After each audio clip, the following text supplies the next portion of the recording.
teriaki dan dianggap gila. Saya akhirnya keluar dari rumah, Mas. Kemana ibu keluar? Saya ngontrak, Mas. Dan selama ngontrak, saya ketemu lagi dengan seorang laki-laki yang saya kira anggap baik, Mas. Yang sekarang jadi suami saya. Sudah menjadi suami? Iya, sekarang, Mas. Sampai sekarang. Tapi saya pikir, saya anggap dia baik, ternyata perkiraan saya salah, Mas. Apa yang dia lakukan? Saya mengalami KDRT. Bahkan yang paling sakit yang saya alami saat saya hamil, Mas. Saat saya hamil, saya ditendang sama suami saya, Mas. Karena dia tidak mau anak ketiganya lahir.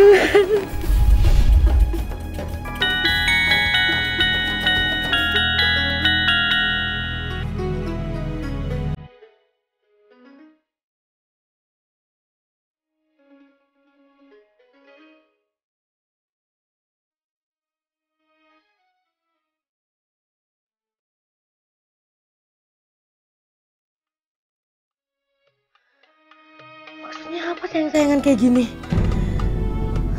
Mas Ramli selingkuh lagi? Enggak. Ngapain kamu pegang HP aku? Selingkuh! Mas, kamu selingkuh lagi ya? Udahlah, kamu gak usah banyak tanya. Kamu udah janji gak mau selingkuh lagi, Mas. Ini buktinya apa? Alah, udahlah, jangan banyak ngomong kamu. Sini. Mas, aku cuma minta kejujuran kamu selingkuh kan, Mas? Enggak, balikin. Berisik kamu.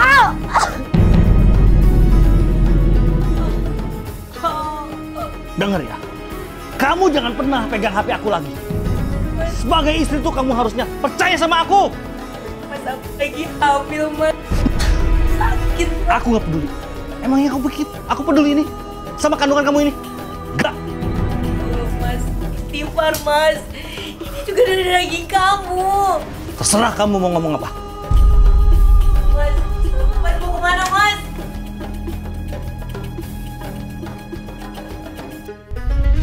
Ustadz, ini berkata yang menyakiti hati istri saja sudah dosa nih Pak Ustadz.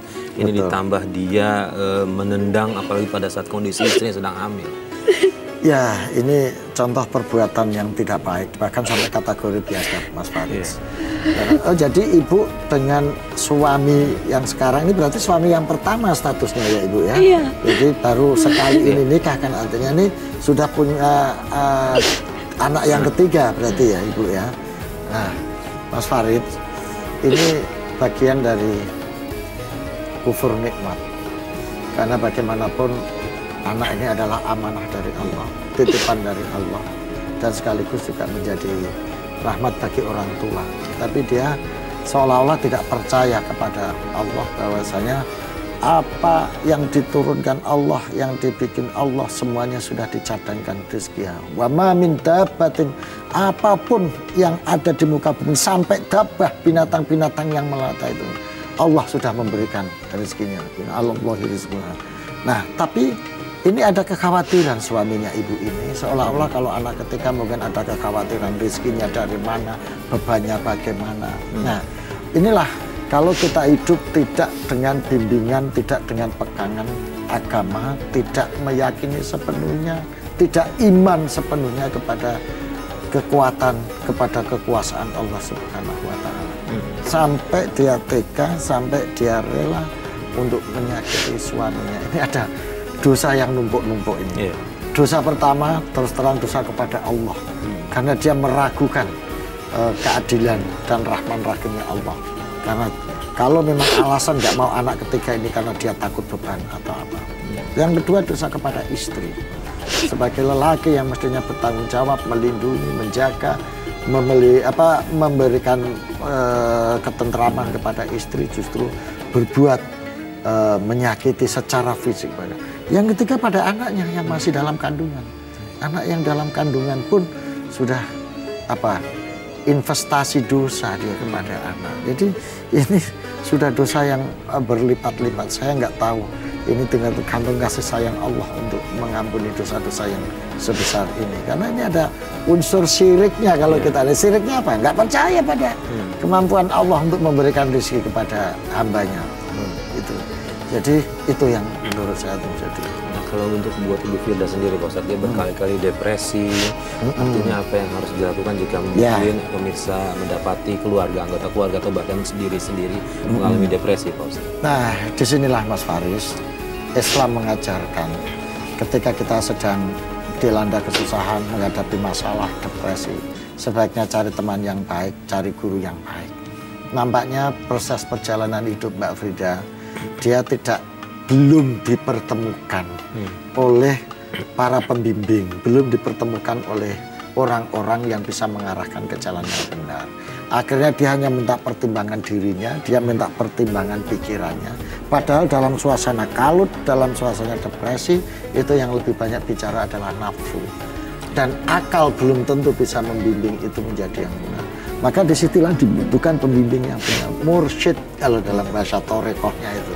Jadi mursyid itu belum tentu torekoh yang kemudian mengajar. Tapi yaitu orang yang bisa membimbing ke jalan yang benar. Ke jalan yang baik. Sehingga proses hidupnya bisa menjadi lebih terarah secara benar. Bu Frida mulai sekarang cobalah silaturahmi, datang ke ustadz, ke kiai, ke ulama yang bisa memberikan arahan dan bimbingan yang benar. Yang kedua, ya coba usaha-usaha spiritual batinnya, mulai diperkuat ibadahnya, sholatnya, baca Qur'annya, istighfarnya, mulai diperbanyak supaya bisa membuka jalan lagi yang selama ini sudah banyak problem itu. Ibu Firda, suami berlaku kasar itu sejak awal atau setelah punya anak yang ketiga? Setelah mengandung yang ketiga? Awal dia sudah memang kasar, saya mengalami KDRT. Bahkan setelah anak saya yang ketiga lahir ini, saya didatangi oleh rentenir, Mas. Mereka marah-marah. Bahkan saya sampai jual rumah saya demi menutupi hutang-hutang suami saya, Mas. Saya jual rumah saya demi dia, Mas.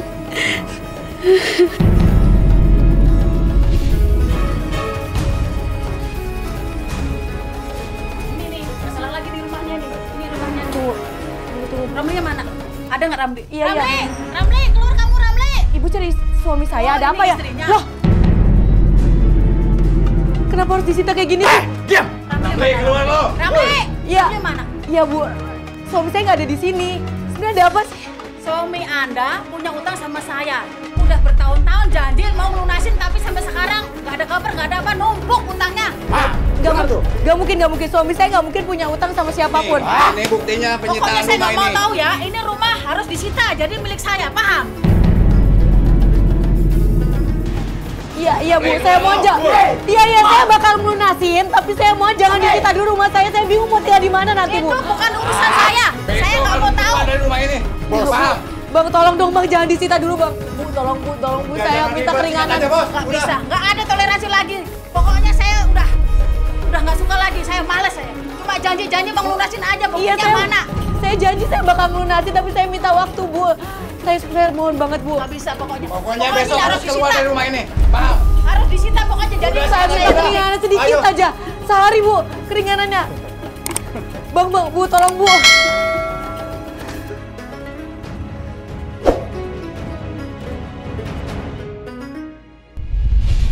Ini luar biasa kalau menurut saya buat Ibu Firda, dia melunasi semua hutang suaminya tanpa sepengetahuan Ibu Firda nih, Pak Ustadz. Jadi saya justru pengen tahu waktu nikahnya itu apakah Ibu Firda sudah tahu keluarga dari calon suami dan pihak keluarga Ibu Frida ini juga sudah tahu gitu dari sehingga dua-duanya sudah tahu Sudah mengenal tentang pernikahan ini, sudah mengenal atau gimana, atau waktu nikah juga keluarga dari Ibu Frida nggak tahu ini gimana ceritanya?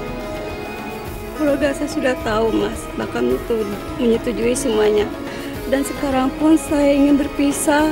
Amanat dari kedua orang tua saya dan suami saya itu saya tidak boleh, Mas, pisah dengan beliau. Tapi saya sudah tidak tahan, Mas. karena perlakuan beliau yang sangat kasar terhadap saya dan hutang-hutang yang sangat banyak. Apakah saya berdosa kalau saya minta pisah dengan suami saya, Pak Ustadz?